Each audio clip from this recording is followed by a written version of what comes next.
¿Cómo afecta el estrés a la diabetes y cómo el estrés eleva la glucosa? Hacemos una pausa para pedirte que me ayudes suscribiéndote aquí abajo para poder yo seguir generando más de este contenido que al final es de beneficio para todas esas personas que tienen duda acerca de el tratamiento de la diabetes mellitus y cuáles son las herramientas que se pueden utilizar y que desgraciadamente por cuestiones de tiempo a veces no se puede extender la consulta para cada uno de los pacientes dando este tipo de explicación. Ayúdame a generar más contenido de estos y si tienes duda acerca de cualquier cosa que se mencione aquí en el video o respecto a enfermedades que giran en torno a la resistencia a la insulina, te invito a que hagas preguntas aquí abajo y con todo gusto las respondemos. Para hablar de estrés, habría que empezar mencionando al cortisol, que va a ser el protagonista de toda la cascada de consecuencias negativas que va a traer consigo el estrés sostenido en el tiempo.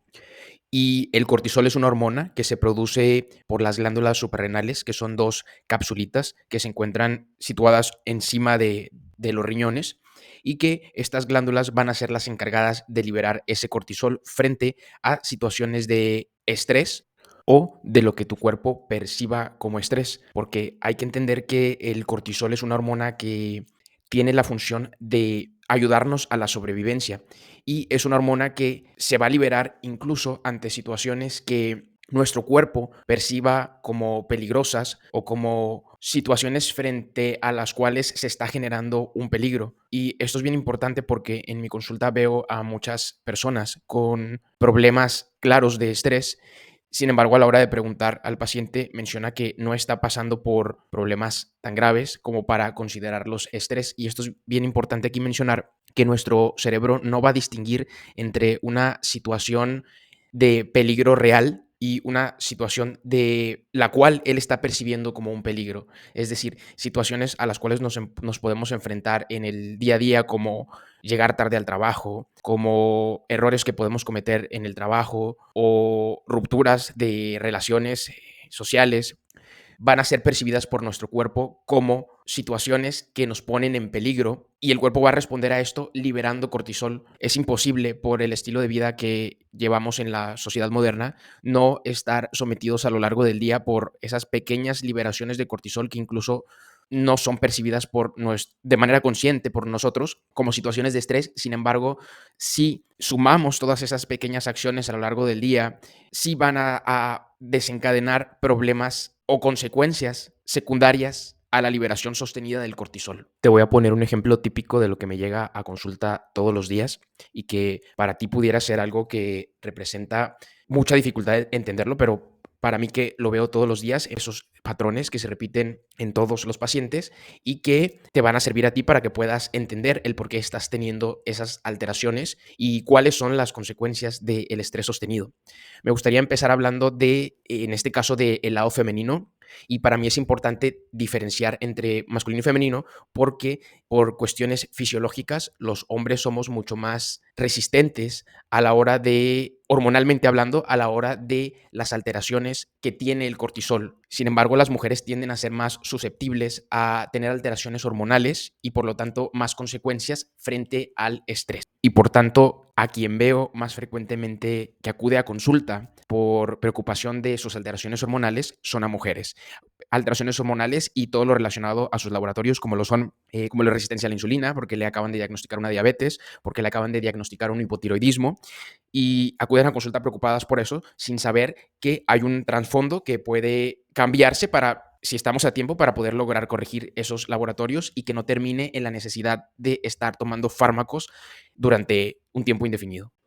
María es una persona de 30 a 50 años, que es madre de 3 hijos, que además trabaja de 8 a 10 horas al día y por lo tanto no tiene tiempo para ella, para hacer ejercicio, no tiene casi espacios a lo largo del día para relajarse. Además a eso le sumamos que está teniendo alteraciones de la libido y eso le está provocando problemas con su esposo. Otra de las cuestiones es que, y la que más le preocupa, es que está ganando peso y frente a eso, pues decidió acudir a una nutrióloga y a pesar de que ella asegura de que está comiendo menos, pues sigue ganando peso o está estancada y no está viendo ningún resultado. Y lejos de no ver ningún resultado en su pérdida de peso, incluso sus laboratorios van cada vez peor, cada vez va aumentando sus niveles de glucosa en ayunas. Entonces acude a mi consulta muy preocupada porque ya la iniciaron en metformina, le diagnosticaron con prediabetes y ella tiene mucho miedo a depender de este medicamento de por vida. ¿Qué papel está desempeñando el cortisol asociado al estrés en el caso de esta paciente? Número uno, el cortisol que se libera durante el estrés es inmunosupresor. No por nada en medicina utilizamos esteroides en enfermedades autoinmunes o,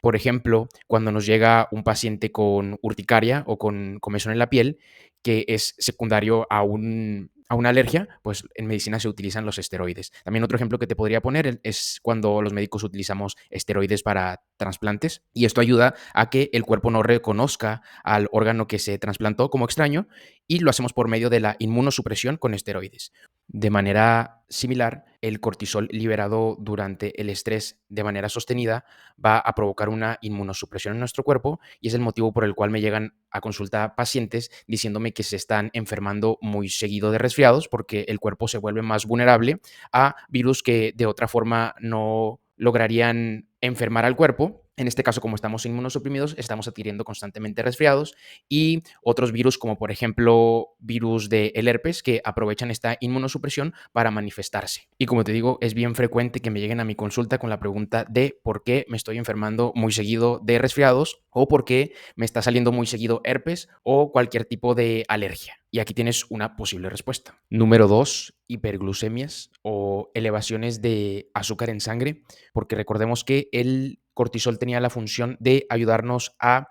salir adelante de algún peligro o de algo que se está interpretando como peligro, como por ejemplo podría ser una pelea en el tráfico, y lo que va a hacer es romper estructuras de principalmente donde hay almacén de glucógeno, como podría ser a nivel de músculo, va a romper músculo y va a romper también almacenes de glucosa, por ejemplo, en el hígado, para poderla utilizar de manera urgente para salir adelante del problema. Lo que te menciono del músculo es bien importante porque hay que destacar que en el músculo están los receptores GLUT4, que esos receptores, recordemos que eran los encargados de llevar la glucosa desde la sangre hacia la célula para poderla utilizar. Y es bien importante aquí recalcar que el cortisol, al romper músculo, también disminuye la cantidad de esos receptores y esto tiene mucha importancia a la hora de querer controlar la glucosa en pacientes diabéticos, porque a cuanta más masa muscular tengan, mayor capacidad van a tener de gestionar la glucosa,